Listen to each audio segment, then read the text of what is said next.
I'm about to give away the only soul who never left my side, just to save the man who might not survive without me. And the worst part is, he's sitting right next to me, wagging his tail, trusting me, like I would never let him go. My name is Emma. I'm 22 years old, and my life has never been easy, but it was always full of love. I lived in a small, quiet house with my father, and the only thing that made our world feel complete was my dog, Max. He wasn't just a pet. He was family. The kind of presence that fills silence and makes even the hardest days feel lighter. Max came into my life on a rainy evening when I found him shivering near a roadside, barely able to stand.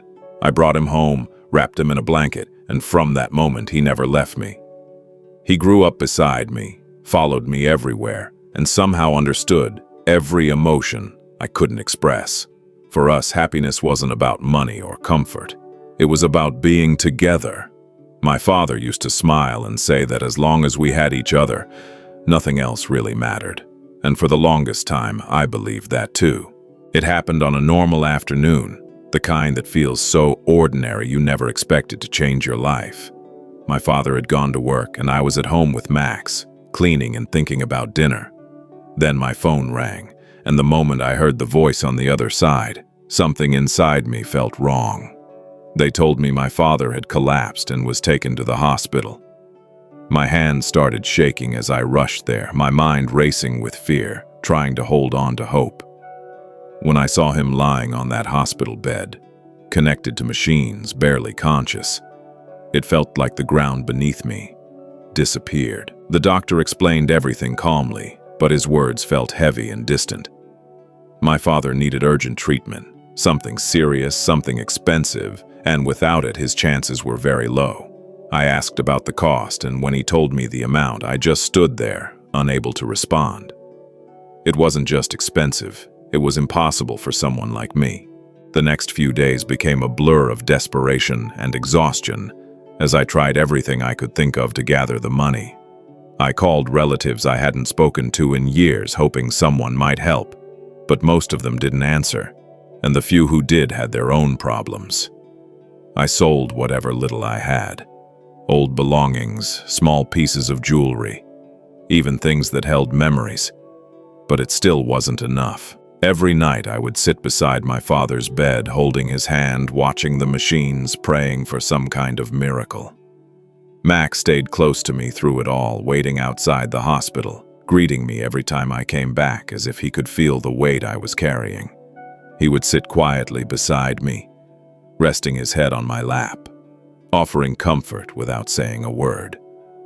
And slowly, without even wanting it, a thought began to grow in my mind. At first, I pushed it away, refusing to even consider it because it felt wrong, almost cruel.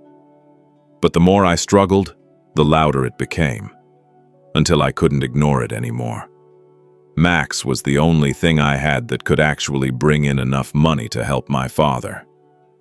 The idea broke something inside me, because it meant choosing between two lives: the man who raised me and the one who never left me. I spent hours sitting in silence, staring at Max as he slept peacefully, completely unaware of the storm inside me. I kept asking myself the same question, over and over again. How do you choose between love and responsibility? There was no right answer, only pain, and no matter what I decided, I knew I would lose something I could never replace. One morning, after another sleepless night, I finally did something I never thought I would do. I picked up my phone, opened a posting app, and with trembling fingers I typed a message offering Max for sale, trying to sound normal, trying to hide the truth behind simple words. As soon as I posted it, I felt a wave of guilt wash over me, like I had betrayed someone who trusted me completely. Messages started coming in quickly, people asking about his breed, his health, his price, as if they were talking about an object, not a living soul. I replied to a few of them, forcing myself to stay focused, reminding myself why I was doing this.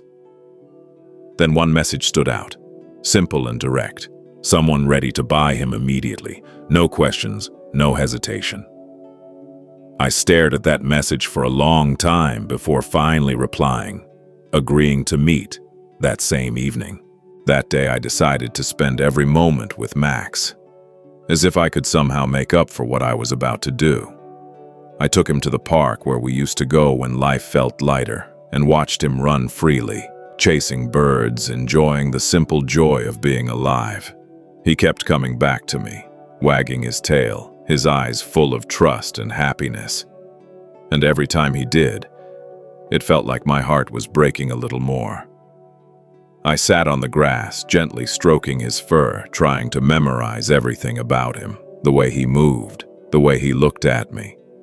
At one point, he rested his head on my lap, just like he always did when he wanted comfort, and I couldn't hold back my tears anymore.